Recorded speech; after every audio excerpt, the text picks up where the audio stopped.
आप सभी दोस्तों एवं भाइयों को नमस्कार। आज हम लोग कक्षा 11 का जो तीसरा चैप्टर है NCERT मैथमेटिक्स का त्रिकोणमितीय फलन या ट्रिग्नोमेट्रिक इक्वेशन, ठीक है, उसकी प्रश्नावली 3.4 के सभी क्वेश्चन को बारी बारी से हल करके दिखाएंगे। ठीक है, आप हर एक क्वेश्चन को समझिए। अगर आपको किसी क्वेश्चन को समझने में समस्या आ रही है तो आप कमेंट बॉक्स में लिखिए, हम आपके कमेंट को पढ़ करके आपकी उस समस्या का भी समाधान करने का पूरा प्रयास करेंगे। आइए समय न गंवाते हुए प्रश्नावली 3.4 का पहला क्वेश्चन करते हैं। लेकिन यहाँ पे हम पहला क्वेश्चन लगाने से पहले कुछ इन्फॉर्मेशन ले लेते हैं फार्मूले के रूप में। ठीक है, आइए देखिए, अगर कभी भी आपको साइन थीटा बराबर साइन अल्फा देखने को मिल जाए, क्या देखने को मिल जाए? साइन थीटा बराबर साइन अल्फा, ठीक है, तो ऐसी सिचुएशन में हमेशा आप क्या करेंगे, थीटा की वैल्यू लिखेंगे n पाई प्लस -1 की power n alpha and where n belongs to integer, ये फार्मूला होता है। इसी तरह से दूसरा फार्मूला होता है कास थीटा बराबर, अगर कभी भी कास अल्फ़ा देखने को मिले, ठीक, तो आपको यहाँ पे थीटा की वैल्यू लिखनी है, क्या लिखनी है? 2n pi plus minus alpha and where n belongs to क्या? इंटीजर। n मतलब इंटीजर है, यहाँ पर जो n लिखा हुआ है उसका मतलब इंटीजर है। इसी तरह अगर आपको कभी भी tan थीटा बराबर tan अल्फ़ा देखने को मिल जाए, ठीक है, तो यहाँ पे आप थीटा की वैल्यू लिखते हैं n पाई प्लस अल्फ़ा। क्या लिखते हैं? n pi plus alpha. और यहाँ भी n का मतलब क्या होता है दोस्तों? इंटीजर। ठीक है, इसी तरह एक फार्मूला और देखने को मिलेगा। अब इस फार्मूले में देखो क्या है, कंबाइंड फॉर्म है। जैसे मान लीजिए आपको अगर साइन स्क्वायर थीटा बराबर साइन स्क्वायर अल्फ़ा मिल जाए, या हो सकता है आपको जो है ऐसा भी देखने को मिल जाए, कास स्क्वायर थीटा बराबर कास स्क्वायर अल्फ़ा, ऐसा मिल जाए, ठीक। या ऐसा भी हो सकता है कि आपको tan स्क्वायर थीटा बराबर tan स्क्वायर अल्फ़ा मिल जाए। इन तीनों में से कोई भी दिख जाए तो वहाँ पर आप थीटा की वैल्यू केवल यही लेंगे। ज़रा देखिए क्या लेंगे, n pi plus minus alpha और where n belongs to integer. ये जो आपका 4 फार्मूला दिख रहा है, इसी 4 फार्मूले से आपकी ये प्रश्नावली सॉल्व होगी। आइए देखते हैं कैसे होगी, समझिए। देखिए दोस्तों, यहाँ पे जो पहला क्वेश्चन दिया गया है, आइए पहला क्वेश्चन देखते हैं। देखिए पहला क्वेश्चन लिखा है tan x बराबर √3। अब आप मुझे यहाँ पे सिंपली बस केवल इतना बताइए। देखिए पहले क्वेश्चन में एक चीज़ आपको और ध्यान देना है, यहाँ पे व्यापक हल पूछा है। क्या पूछा है? व्यापक हल। व्यापक हल का मतलब होता है कि उसके जितने भी सॉल्यूशन पॉसिबल हैं वो सब, ठीक है, एक एक्सप्रेशन के रूप में लिख दीजिए। तो आइए देखते हैं भैया, tan x बराबर √3 है, तो tan x बराबर, क्या ये tan 60 डिग्री का मान है? √3, हम √3 को क्या लिख सकते हैं? tan 60 डिग्री लिख सकते, नहीं लिख सकते हैं? त्रिकोणमिति टेबल आपने पढ़ी होगी ना, तो त्रिकोणमिति टेबल में आप देखिए tan 60 डिग्री का मान क्या होता है? √3। अब आप ज़रा देखिए, क्या हम इसको ऐसा लिख सकते हैं, tan x बराबर tan, ये जो 60 डिग्री है इसको π/3 लिख सकते हैं, ठीक है, लिख सकते हैं। अब आप यहाँ पे ज़रा फार्मूला लगाइएगा। देखिए फार्मूला क्या कहता है, फार्मूला कहता है अगर कभी भी tan थीटा बराबर आपको tan अल्फ़ा दिख जाए ना, तो आप यहाँ पे क्या यूज करोगे, ज़रा देखो, थीटा बराबर n पाई प्लस अल्फ़ा, है ना, where n belongs to integer. यही फार्मूला बताया था मैंने आपको अभी अभी। अब आप ज़रा देखिए थीटा की जगह पे क्या लिखा हुआ है, थीटा की जगह पे x है तो थीटा की जगह पे x लिख दीजिए। एन पाई वैसे का वैसे ही लिखा रहेगा, बस केवल यहाँ अल्फ़ा की वैल्यू पुट करनी है। अल्फ़ा की जगह पे क्या है, पाई/3, तो अल्फ़ा की वैल्यू आप क्या पुट कर दोगे, पाई/3, और n बिलोंग्स टू इंटीजर। यही आपका आंसर बन जाएगा। ये आपका यक्स का जो मान आया n पाई प्लस पाई/3, n बिलोंग्स टू इंटीजर, ये सब के सब आपके क्या हैं, इस क्वेश्चन के हल हैं, व्यापक हल है। ठीक है। अब अगर आपको इसमें वैल्यूज़ निकालनी है, एक्स के मान निकालने हैं, तो एन का मान जो इंटीजर है, अब इंटीजर कितने होते हैं, इन्फानाइट, तो इसमें एन की वैल्यू जैसे जैसे रखते जाओगे, जैसे एन का मान 1 रखोगे तो यक्स का मान आएगा, एन का मान 2 रखोगे तो यक्स का मान आ जाएगा, एन का मान 3 रखोगे तो भी यक्स का मान आएगा, एन बराबर 4 रखोगे, 5 रखोगे, 6 रखोगे, -1, -2, -3, 0, जैसे जैसे रखोगे एक्स का मान आएगा। और वो सब के सब मान जो है वो आपके दिए गए एक्सप्रेशन, इस इक्वेशन नंबर फर्स्ट को, ये वाले इक्वेशन को सेटिस्फाई करेंगे। ठीक है, बात समझ आ गई। तो फिलहाल आपका आंसर आ गया है, यहाँ पे बॉक्स में आपका कैद है आंसर। अब चलते हैं हम लोग अपने दूसरे क्वेश्चन की ओर दोस्तों। तो देखिए यहाँ पे दोस्तों जो है, जो दूसरा सवाल आपको दिया गया है वो दिया गया है sec x बराबर 2। कितना दिया गया है, sec x बराबर 2 दिया गया है। ठीक है। अब यहाँ से आपको कुछ नहीं करना है। देखिए आपको सेक का फार्मूला तो नहीं पता है, सेक थीटा बराबर सेक अल्फा, आपको कास वाला फार्मूला पता है। तो कास वाला फार्मूला पता है तो सेक एक्स को हम क्या लिख सकते हैं, 1/cos x। सेक एक्स को क्या लिख सकते हैं, 1/cos x, और ये 2 लिखा है, लिखा रहने दो। अब यहाँ से अगर आप देखिए cos x की वैल्यू निकालिए दोस्तों, तो cos x की वैल्यू आएगी 1/2। cos x कितना आएगा, 1/2। ठीक है ना। क्रॉस मल्टीप्लाई करके फिर जब आए तो भाई जैसे यहाँ कर लीजिए, अच्छा अगर दिक्कत हो रही है तो कर लीजिए, क्रॉस मल्टीप्लाई 1 × 1 1, और इसका इसका गुणा करेंगे तो 2 cos x। ठीक। अब यहाँ से cos x का मान निकालोगे तो 2/, में आ जाएगा, आ गया। अब यहाँ पे आप फॉर्मूला अप्लाई कर दीजिए, तो cos x बराबर ये जो 1/2 है, इसको हम cos 60 डिग्री लिख सकते हैं कि नहीं लिख सकते हैं, लिख सकते हैं। और ये जो cos 60 डिग्री है, हम इसी को क्या लिख सकते हैं, cos 60 डिग्री को लिख सकते हैं cos x बराबर cos पाई/3। 60 डिग्री को लिख सकते हैं पाई/3। अब देखिए दोस्तों यहाँ पे आप जो है फार्मूला अप्लाई कर दीजिए। क्या फार्मूला लगाएंगे, तो फार्मूला आप लगाएंगे, क्या लगाएंगे ज़रा देखिए, cos थीटा बराबर cos अल्फ़ा, और अगर ऐसा है तो आप यहाँ से क्या लिखते हो, थीटा बराबर लिखते हो ये 2n pi plus minus alpha, where n belongs to integer. ठीक है। तो आप ज़रा देखिए थीटा की जगह पे क्या है, x, तो थीटा की जगह पे आप लिख दीजिए x, 2n पाई वैसे का वैसा लिखा ही रहेगा, प्लस माइनस भी वैसे लिखा रहेगा।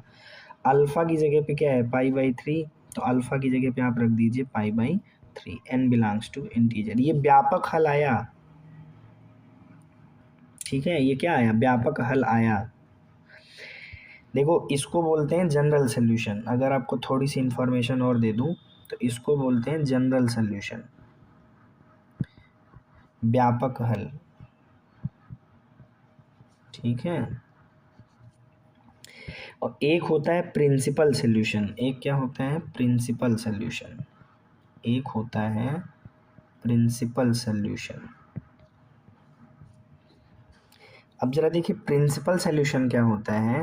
प्रिंसिपल सोल्यूशन का मान मतलब होता है 0 डिग्री से 360 डिग्री के बीच में। ठीक है, 0 डिग्री से 360 डिग्री के बीच में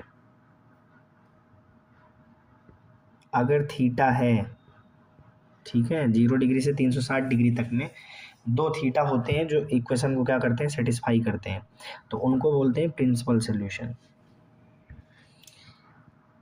ठीक। अब यहाँ पे आप ज़रा देखिए, अगर मैं यहाँ से प्रिंसिपल सोल्यूशन निकालूँ तो देखो है तो इसमें इन्फानाइट सोल्यूशन, यक्स के अंदर क्या है, इन्फानाइट सोल्यूशन है, मतलब यक्स के बहुत सारे मान हैं जो इक्वेशन को क्या करेंगे, सेटिस्फाई करेंगे। लेकिन आप ये ध्यान दीजिए, अगर आपसे कहे कि प्रिंसिपल, ये तो आपने जनरल सोल्यूशन बताया है, अगर आपसे कहे प्रिंसिपल सोल्यूशन क्या होगा, तो आप प्रिंसिपल सोल्यूशन 0 डिग्री से 360 डिग्री के बीच में निकाला करिए। ठीक है।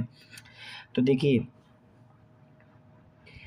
एक तो आपका जो है पाई/3, ठीक है, n का मान जब आप 0 रख देंगे, देखिए इसके अंदर जब n का मान आप 0 रखेंगे, ये कब आया, जब हमने n का मान 0 रखा, तब हमको x की वैल्यू क्या मिली, π/3 मिली। ठीक, -π/3 भी मिली, -π/3 भी मिली, लेकिन जो -π/3 मिली वो इसको सेटिस्फाई नहीं कर रही, मतलब 0 से 360 डिग्री के बीच में नहीं है। और एक देखिए, n का मान अगर आप 1 रखते हैं, n का मान आप क्या रख देते हैं, 1, तो 2π ± π/3 हो जाएगा, है ना। तो एक x का मान यहाँ से आपको मिल जाएगा 5π/3, क्या मिलेगा, 5π/3। ठीक है, और भी मिलेगा, दूसरा वाला भी मिलेगा, लेकिन वो 0 से 360 के बीच में नहीं आएगा। तो यहाँ पे देखिए, ये जो दोनों आपके x हैं, ये जो दोनों x हैं, मतलब π/3, ये भी आपका 0 से 360 डिग्री के बीच में है ना, बात समझ आ रही है। और जो आपका ये 5π/3 है, ये भी आपका 0 से 360 के बीच में है। ठीक है, तो इसलिए इन दोनों को हम क्या बोलते हैं, प्रिंसिपल सॉल्यूशन बोलते हैं। किसको किसको, इसको और इसको, ये प्रिंसिपल सॉल्यूशन है। प्रिंसिपल सॉल्यूशन मतलब मुख्य मान, प्रिंसिपल सॉल्यूशन का क्या मतलब होता है, मुख्य मान। तो मुख्य मान क्या होते हैं, वो वाले कोण, वो वाले एंगल जो 0 डिग्री से 360 डिग्री के बीच में पाए जाते हों। ठीक है, 0 डिग्री से लेकर 360 के बीच में अगर दो एंगल आपको मिलते हैं, ठीक है, हमेशा, और वो इक्वेशन को क्या करते हैं, सेटिस्फाई करते हैं, तो ये दोनों मान जो आपके कहलाते हैं वो क्या कहलाते हैं, मुख्य मान कहलाते हैं। ये कहाँ से निकाल लेंगे आप, व्यापक हल में से निकाल सकते हैं। ये आपका जनरल सोल्यूशन है और ये दोनों आपके प्रिंसिपल सोल्यूशन है। प्रिंसिपल सोल्यूशन भी जनरल सोल्यूशन के अंदर समाहित होते हैं। ठीक है, जनरल सोल्यूशन में इन्फानाइट सोल्यूशन होते हैं, जैसे जो आपका व्यापक हल है उसके अंदर इन्फानाइट सोल्यूशन है, और उसी में से आपको दो निकालना रहता है जो 0 से 360 के बीच में आते हैं, उनको मुख्य मान कहते हैं। चलिए अगले क्वेश्चन की ओर चलते हैं। अब चलिए देखिए, यहाँ पे जो तीसरा क्वेश्चन आया है दोस्तों, तीसरा क्वेश्चन आया है cot x। ठीक है, cot x बराबर क्या है, -√3। बात समझ आ गई। अब देखिए cot x बराबर -√3 है, तो ये आपको भी पता है और हमको भी पता है कि यार हम लोग जो है cot x बराबर या cot थीटा बराबर cot अल्फा का फार्मूला नहीं जानते हैं। ठीक है, इसलिए cot को हमने चेंज कर लिया tan में,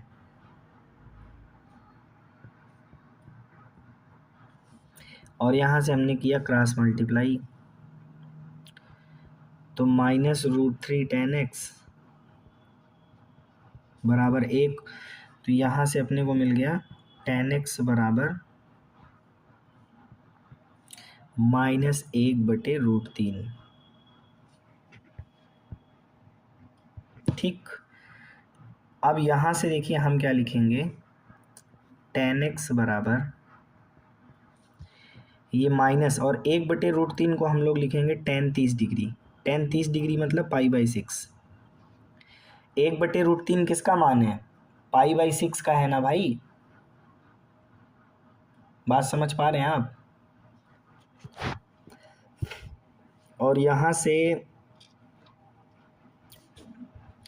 अब हम इसको लिख सकते हैं tan π - π/6।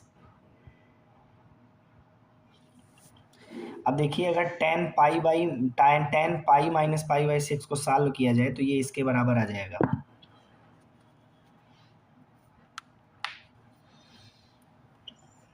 ठीक है, तो ओवरऑल आप जरा देखिए आपके पास आया क्या, आपके पास आया tan x बराबर tan 6 एकन्नम 6, इसको सॉल्व करिए, 6π और -π तो 5π/6। ठीक, अब यहाँ पे आप फार्मूला लगा दीजिए। क्या फार्मूला लगाएंगे, tan x बराबर tan अल्फ़ा, या इस x को भी आप थीटा लिख लीजिए फार्मूले के अकॉर्डिंग। ठीक है, तो tan थीटा बराबर tan अल्फ़ा। अब आप जानते हैं कि टेन थीटा बराबर टेन अल्फा रहता है, तो हम थीटा बराबर लिखते हैं n pi plus alpha, and where n belongs to integer. अब आप जरा देखिए थीटा की जगह पे क्या है एक्स, तो थीटा की जगह पे एक्स लिख दीजिए, और एन पाई प्लस अल्फा की जगह पे 5 पाई/6 है, तो अल्फा की जगह पे 5 पाई/6 रख दीजिए। और एन किससे बिलोंग करेगा, तो एन बिलोंग करेगा इंटीजर से।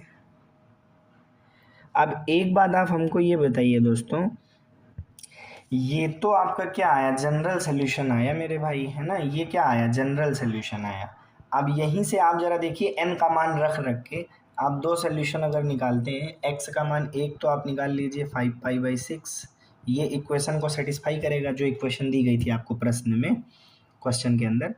और एक आपको मिल जाएगी 11 पाई/6, क्या मिल जाएगी, 11 पाई/6। ये दोनों आपके क्या हैं, इसी में से निकल के आए हैं।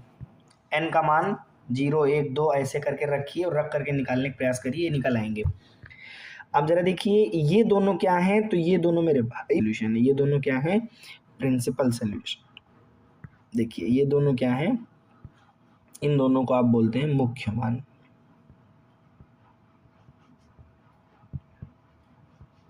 ठीक, क्यों क्यों मुख्य मान, हमेशा याद रखिएगा मुख्य मान जो होता है वो 0 से 360 के बीच में होता है। ठीक, ये कंडीशन सेटिस्फाई करता है ये वाली। और देख लीजिए 5 पाई/6 0 और 360 के बीच में है, 11 पाई/6 ये भी 0 से 360 के बीच में है। तो जो दो एंगल ऐसे निकालने होते हैं जो 0 से 360 के बीच में है और वो इक्वेशन को सेटिस्फाई करें, प्रश्न में जो आपको दिया गया है इक्वेशन उसको सेटिस्फाई करें, तो फिर इन दोनों को हम मुख्य मान कहते हैं।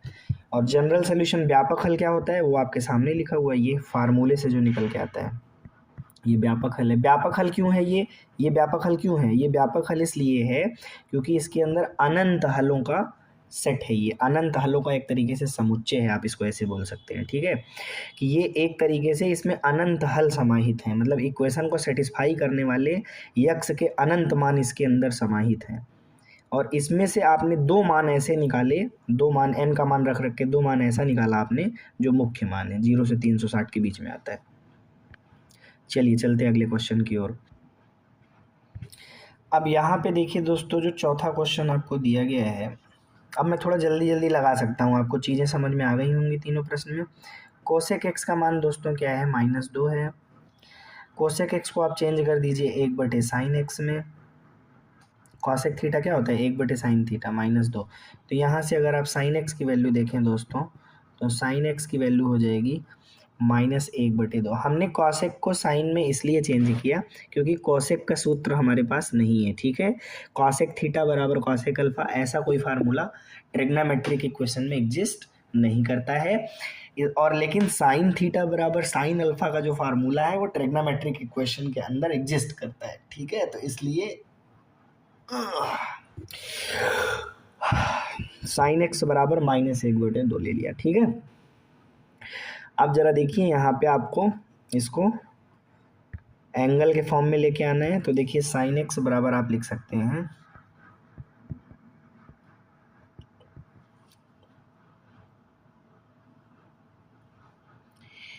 -sin 1/2 किसका मान होता है, साइन 30 डिग्री का होता है।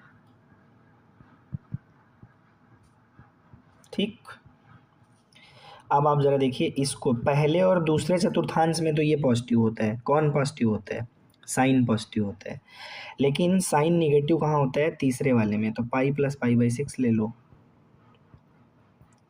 ठीक,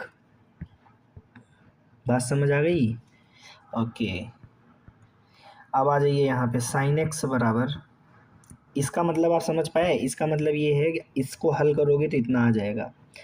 ठीक है, तो अगर इसको हल करने पे इतना आ रहा है तो इसका मतलब इसको हम ऐसा लिख सकते हैं। ठीक है, अब आप जरा देखिए साइन एक्स बराबर आपको क्या मिल गया, साइन 7 पाई/6। इसको जरा सॉल्व करिए तो 7 पाई/6 आ जाएगा। ठीक, अब यहाँ पे आप देखिए फार्मूला लगाने योग्य हो गए, तो आप यहाँ पे फार्मूला लगा दीजिए। फार्मूला क्या है, तो आइए देखते हैं फार्मूला क्या है। फार्मूला है साइन एक्स बराबर, साइन एक्स नहीं है यार, थीटा लेते हैं, ठीक है, साइन थीटा बराबर साइन अल्फा। तो ऐसी सिचुएशन में आप थीटा की वैल्यू लिखते हैं एन पाई प्लस -1 की पावर एन अल्फ़ा, ठीक है। और एन क्या होता है दोस्तों, इंटीजर। तो theta is equal to n pi, तो मेरे भाई एन पाई ऐसे ही लिख लो, प्लस -1 की power n n n n n n n n n n n n n n ही रहेगा। और अल्फ़ा कितना है 7π/6, ठीक। एन क्या है, इंटीजर। ये देखिए आपको थीटा मिल गया। ये आपका व्यापक हल है। कैसा हल है, व्यापक हल है दोस्तों, जनरल सोल्यूशन है, मतलब इक्वेशन को सेटिस्फाई करने वाले अनंत मान इसके अंदर समाहित है। अब बात आती है कि क्या हम इससे प्रिंसिपल सोल्यूशन भी निकाल सकते हैं, तो जवाब है हाँ भाई, बिल्कुल निकाल सकते हैं। तो प्रिंसिपल सोल्यूशन कैसे निकालेंगे मेरे भाई, तो देखिए एन का मान इसी में रखिए और देखिए 0 से 360 के बीच में दो एंगल आपको लेने हैं, ठीक है। अच्छा, यहाँ पे एक चीज़ जो मैंने आपको बताई थी, थीटा की जगह आपको यक्स लिखना था ना, थीटा की जगह आप यक्स लिख लीजिए। ये देखिए, ये जो थीटा है इसकी जगह आप यक्स लिखिए। ये इस थीटा की जगह भी आप क्या लिख लीजिए, एक्स लिख दीजिए। हाँ अब ठीक है। आइए, तो अब यहाँ से जब आप x के मान निकालिए, n का मान इसके अंदर रखिए, n इंटीजर है, जो भी मनाए रखिए, बस 0 से 360 के बीच में दो एंगल आप यहाँ से निकाल लीजिए। तो एक तो आपको 7π/6 निकल के आ जाएगा, और एक आपका n का मान इसके अंदर 0 रखिए, फिर 1 रखिए, -1 रखिए, ऐसे रख करके निकालिए, और एक x का मान आपका आ जाएगा 11π/6,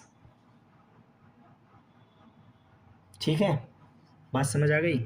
और ये दोनों आपके कैसे मान हैं, ये आपके दोनों प्रिंसिपल सोल्यूशन है, मुख्य मान है। इन दोनों को आप क्या बोलोगे, मुख्य मान बोलोगे। अब क्यों मुख्य मान बोलोगे, बार बार बताना पड़ेगा, क्योंकि ये 0 से 360 डिग्री के बीच में है। चलते हैं अगले क्वेश्चन की ओर। आइए दोस्तों, आपके सामने यहाँ पे देखिए पांचवा क्वेश्चन लिखा हुआ है, कह रहे हैं निम्नलिखित प्रत्येक समीकरणों का व्यापक हल ज्ञात कीजिए। तो पांचवा क्वेश्चन उठाते हैं। पांचवा क्वेश्चन क्या है दोस्तों, cos 4x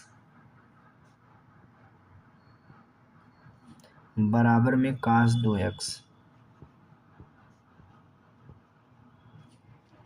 अब देखिए दोस्तों, यहाँ पे इसको आपको कैसे सॉल्व करना है, आप cos को इधर उठा लाइए, तो देखिए ये हो जाएगा cos 4x और माइनस में हो जाएगा cos 2x। तो cos c minus cos d और बराबर में इधर क्या बचेगा, 0। अब देखिए यहाँ पे एक फार्मूला लगाइए, त्रिकोणमिति का फार्मूला होता है। फार्मूला क्या होता है मैं लिख दे रहा हूँ, बल्कि इसको मैं थोड़ा दूसरे कलर में लिख देता हूँ। फार्मूला ये होता है cos c minus cos d, तो इसका फार्मूला होता है 2 cos c plus d/2 cos c minus cos d है ना, तो इसका जो है 2 साइन होगा, 2 साइन c प्लस d/2, ये होता है formula. 2 sine c plus d/2 into sine d minus c/2, ऐसा होता है, ठीक है, बराबर में 0। अब यहाँ पे c और d की वैल्यू दोस्तों आपको रखनी है। देखिए c की वैल्यू कितनी है 4x और d की वैल्यू कितनी है 2x, तो चलिए रख दीजिए। तो 2 साइन c की वैल्यू 4x, d की value 2x/2 into sine d की वैल्यू 2x, c की वैल्यू 4x/2 बराबर में 0, ठीक है। तो यहाँ पे देखिए 2 साइन, अब ये 2 0 के बटे में चला जाएगा दोस्तों, तो आपको टोटल मिलेगा यहाँ पे साइन 3x, ठीक, और उधर मिलेगा आपको साइन माइनस x। बात समझ आ गई। देखो इसको जब सॉल्व करोगे तो 6x/2 मतलब 3x हो जाएगा, और 2x में से 4x गया -2x, -2x को 2 से डिवाइड करोगे -x। अब देखो या तो साइन 3x की वैल्यू 0 होगी, और या फिर साइन x की वैल्यू 0 होगी। ना, यहाँ से यही तो लिखोगे आप। अब देखिए साइन कभी भी अगर साइन 3x 0 है, पहले बात समझिए, यहाँ पे आपको फार्मूला ये याद रखना है, अगर साइन x बराबर कभी भी आपको 0 दिख जाए, साइन x बराबर क्या दिख जाए 0, तो x बराबर हमेशा क्या लिया करिए n पाई, और n हमेशा किससे, इंटीजर से बिलोंग करेगा। क्लियर। तो यहाँ पे देखिए साइन 3x बराबर क्या दिख रहा है 0, तो 3x बराबर 0 है, तो इसका मतलब 3x किसकी क्या है n पाई, 3x क्या है n पाई, n आपका क्या बिलोंग करेगा इंटीजर। या फिर इसी तरह देखिए साइन x बराबर 0 है, तो x बराबर क्या लिखेंगे आप n पाई, और n क्या होगा इंटीजर। यहाँ पे आपको बात समझ में आई कि नहीं आई? बात हम ये समझाना चाह रहे हैं कि अगर देखिए किसी एंगल पर, जैसे यक्स है, यक्स क्या है, एक एंगल, एक कोण है, तो कोई भी कोण हो, ये उससे मतलब नहीं यक्स हो, 2x हो, 3x 4x 8x 10x, वो x की जगह, मतलब x का मतलब एक वेरिएबल कुछ भी हो, वो एक एंगल है, तो उस एंगल पर साइन का मान 0 तभी हो सकता है, साइन का मान 0 तभी हो सकता है जब वो एंगल किसके बराबर हो, n पाई के बराबर हो। ठीक है, तो वही चीज़ यहाँ पर है, ज़रा देखिए, यहाँ पर आप देखिए, कंसीडर करिए, ध्यान दीजिए, एक एंगल है और इस पर साइन का जो मान है वो 0 आ रहा है, तो इसका मतलब ये हुआ कि ये जो एंगल है ये किसके बराबर होगा, n पाई के बराबर होगा, तभी साइन 0 हो सकता है। ठीक है, अदरवाइज नहीं। इसी तरह ये जो एंगल है ये n पाई के बराबर होगा, तभी जो है क्या कहते हैं साइन का मान 0 होगा। क्लियर। तो अब यहाँ से आप ज़रा देखिए, तो यहाँ से ज़रा देखिए, जो x की वैल्यू आएगी 3 में चला जाएगा, है ना, तो n पाई बटे 3 हो जाएगा, और या फिर यहाँ से जो x का मान आएगा वो क्या आएगा n पाई। अब दोनों ही केस में n क्या है, n इंटीजर है। ये आपका देखिए सोल्यूशन आ गया। ठीक है, या तो ये वाले सोल्यूशन उसको सेटिस्फाई करेंगे, या तो इस वाले सोल्यूशन से वो सेटिस्फाई होगा, मतलब इस वाले से भी सेटिस्फाई हो जाएगा, इस वाले से भी सेटिस्फाई हो जाएगा, तो दोनों आपको मिला जुला करके आंसर आ गया। आगे चलते हैं अब अगले क्वेश्चन में। अब यहाँ पे दोस्तों ज़रा देखिए, आपको जो छठवां क्वेश्चन दिया गया है, छठवां क्वेश्चन जो दिया गया है वो कह रहे हैं cos 3x plus cos x minus cos 2x बराबर 0 है। ठीक, बात समझ आ गई। अब देखिए cos 3x और plus cos x minus cos 2x बराबर 0 है, तो पहला काम हम क्या करते हैं, यहाँ से यहाँ तक सॉल्व करते हैं उसको, और इसको एज इट इज़ लिख लेंगे। तो कैसे, ज़रा देखिए, ये आपको जो है cos c plus cos d, तो फार्मूला लगा दीजिए 2 cos c plus d upon 2 into cos c minus d upon 2, ठीक, माइनस cos 2x बराबर 0। बात समझ आ गई।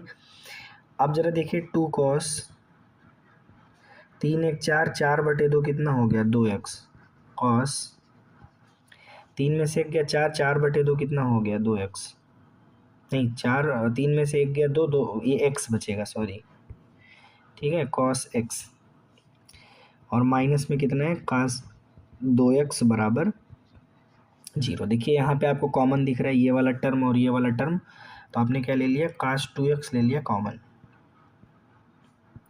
तो बचा क्या भैया 2 cos x माइनस 1। अब आप दोनों मल्टीप्लाई के फॉर्मेट में हैं, दोनों को 0 से इक्वेट कर लीजिए।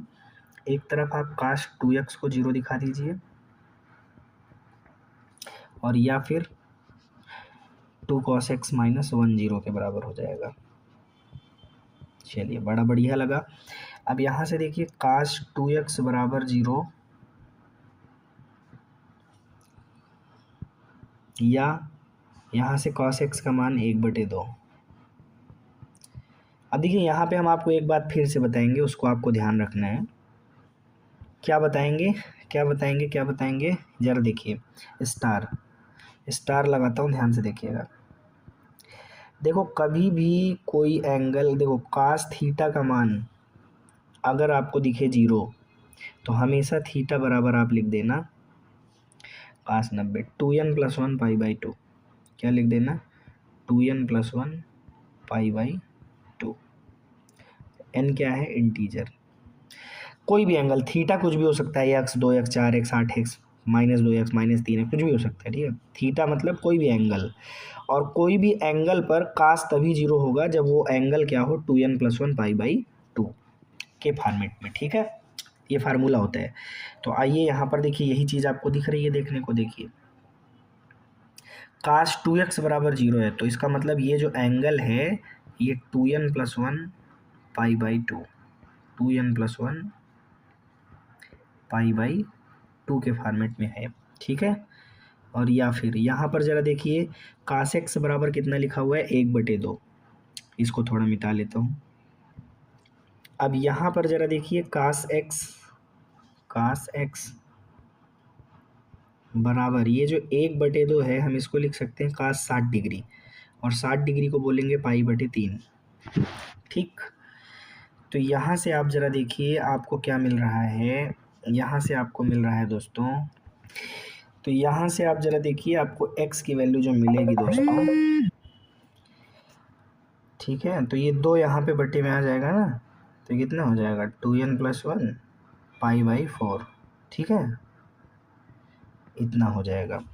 और यहाँ से आप ज़रा देखिए फार्मूला लगाइए, cos x बराबर cos अल्फ़ा, तो थीटा बराबर होता है 2n pi plus minus alpha. सीधे डायरेक्ट सूत्र लगा दिया, ठीक है। और दोनों ही केस में जो n है वो क्या है? इंटीजर है। ये आपका फाइनल आंसर आ गया, ठीक है। समझ में आ गया? अगर आपको कोई दिक्कत आ रही है तो कमेंट बॉक्स में लिखिए, मैं आपके हर एक क्वेश्चन की समस्या, जो भी आपकी प्रॉब्लम है उसको दूर करने का पूरा प्रयास करूंगा, ठीक है।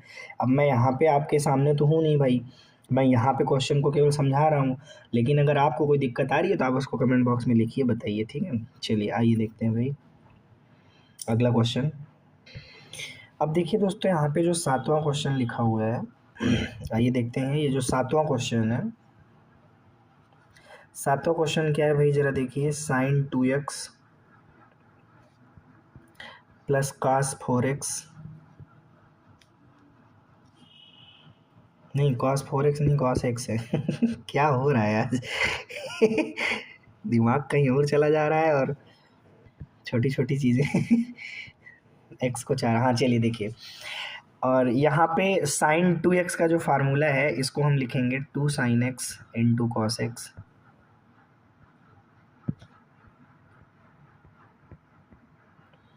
2 sin x into cos x, और प्लस में यहाँ पर क्या लिखा है? cos x, बराबर में कितना है? 0। अब यहाँ पे देखिए भाइयों की cos x जो है आप कॉमन ले लीजिए, तो आपको दोस्तों क्या मिल जाएगा? 2 sin x प्लस 1, ठीक। अब यहाँ से आपके सामने देखिए, जब आप इक्वेट करेंगे तो दो चीज़ें आएंगी, एक तो cos x की वैल्यू 0 आएगी, इसको 0 से इक्वेट करिए, और या फिर जब आप इसको 0 से इक्वेट करेंगे तो sin x की वैल्यू दोस्तों आएगी -1/2। तो देखिए अभी अभी मैंने आपको पीछे ये बात बताई थी कि जब भी cos x बराबर 0 हो, cos x बराबर 0 हो, तो हमेशा आप x मतलब जो एंगल है वो हमेशा किसके बराबर होना चाहिए? 2n+1 π/2 के, 2n+1 π/2 के, ठीक। और यहाँ से आप ज़रा देखिए, आप इसको लिखेंगे sin x बराबर sin 7 π/6। प्रीवियस क्वेश्चन में भी ये बात मैंने डिस्कस की है, ठीक। साइन 7 π/6 का मान -1/2 होता है, क्योंकि साइन जो होता है तृतीय चतुर्थांश में क्या होता है? निगेटिव होता है। तो ये 7 त्रिक 21, 210 डिग्री पे ये -1/2 दे देगा, ठीक है। तो आप जरा देखिए यहाँ से, एक तो x की वैल्यू दोस्तों यहाँ से आ गई 2n+1 π/2,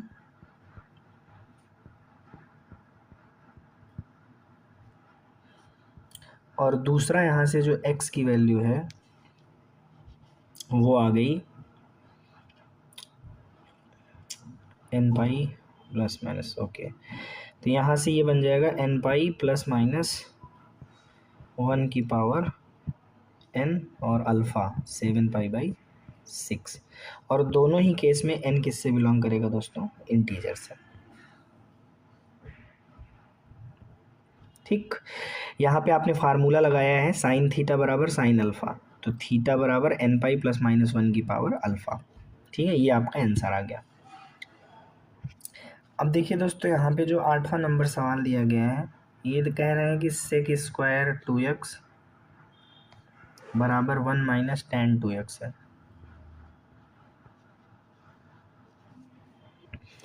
तो देखिए यहाँ पे क्या हम सेक स्क्वायर थीटा को 1 प्लस टेन स्क्वायर थीटा लिख सकते हैं क्या? देखिए ये जो सेक स्क्वायर थीटा है, इसकी जगह पे हमने 1 प्लस टेन स्क्वायर थीटा लिख दिया। ठीक, और इधर आपका 1 माइनस टेन 2x तो है ही दोस्तों।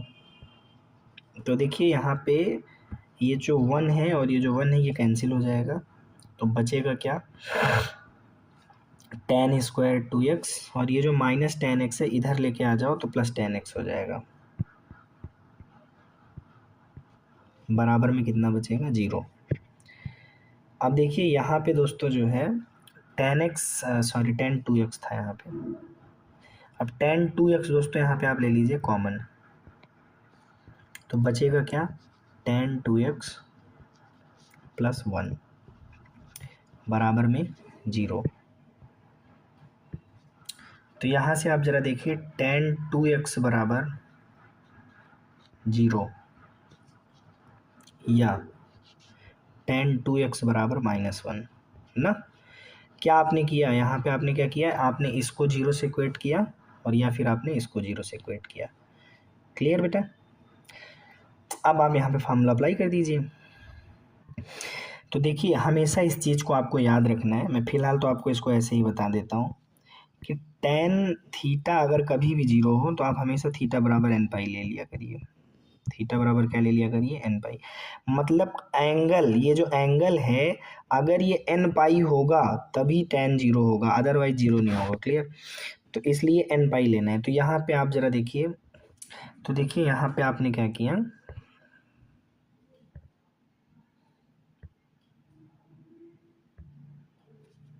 क्या किया भैया? ठीक है, तो यहाँ पे 2x बराबर आपने ले लिया n पाई। ठीक, और यहाँ से आप ज़रा देखिए टेन 2x बराबर क्या आ जाएगा? -1 आ रहा है, तो -1 या तो सेकंड में या तो फोर्थ में ये चीज़ होगा, है ना।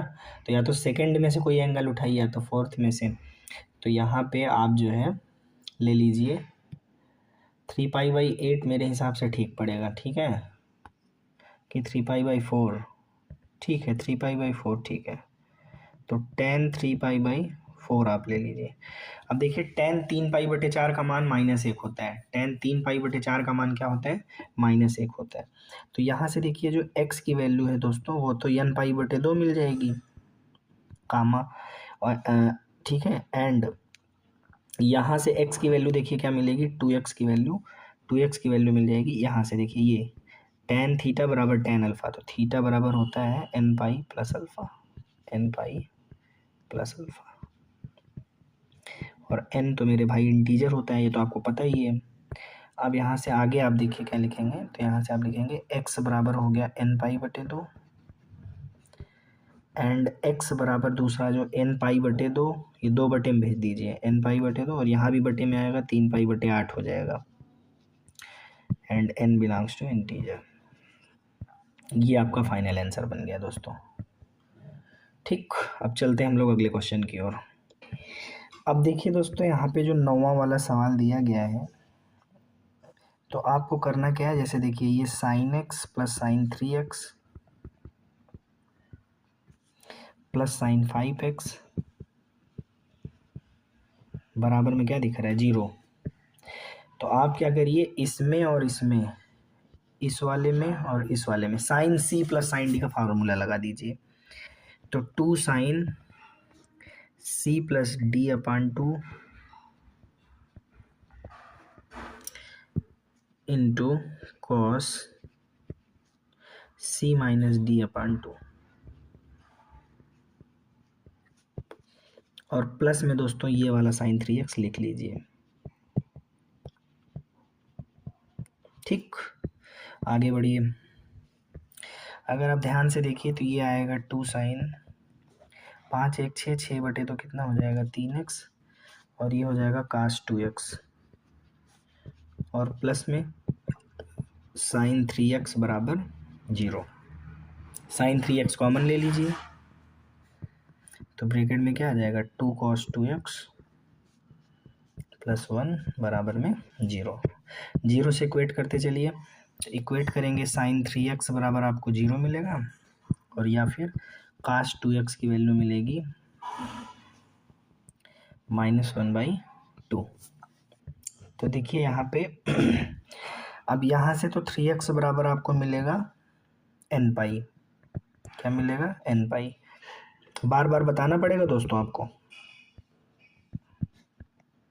साइन हमेशा 0 n पाई पे होता है, और cos 2x बराबर आपको -1/2 है, तो आप इसको लिख लीजिए, सॉरी cos 2x है यार, cos 2x बराबर इसको cos 2 पाई बाई 3 लिखिए, 2 पाई बाई 3 सॉरी, ठीक है, तो 2 पाई बाई 3 लिख लीजिए, 2 पाई बाई 3। अब ये 2 पाई बाई 3 की जो वैल्यू होती है वो -1/2 होती है। अब यहाँ से x की वैल्यू आपको दोस्तों n पाई बाई 3 मिल जाएगी, और या फिर 2x बराबर यहाँ से आपको मिल जाएगा, ओके क्या मिल जाएगा भैया ज़रा ध्यान से देखिएगा, n पाई 2n पाई, यस, तो 2n pi plus minus alpha, alpha कितना है 2 पाई बाई 3। दोस्तों 2 कॉमन है, कैंसिल कर दीजिए, 2 लेकर के कॉमन, तो x की वैल्यू n पाई बाई 3 मिलेगी, और साथ ही साथ यहाँ से x की वैल्यू दूसरी मिलेगी n pi plus minus pi by 3, n आपका इंटीजर है। इस तरह से इस क्वेश्चन का सलूशन भी आपके सामने प्रस्तुत है दोस्तों। अब यहाँ पे आपको ध्यान देना है, ये एक्सरसाइज आपकी कंप्लीट हो गई। कहीं पर भी अगर आपको कोई दिक्कत हुई कमेंट बॉक्स में आइए, हम आपकी उस प्रॉब्लम को भी दूर करेंगे। ठीक है दोस्तों, बहुत बहुत धन्यवाद दोस्तों।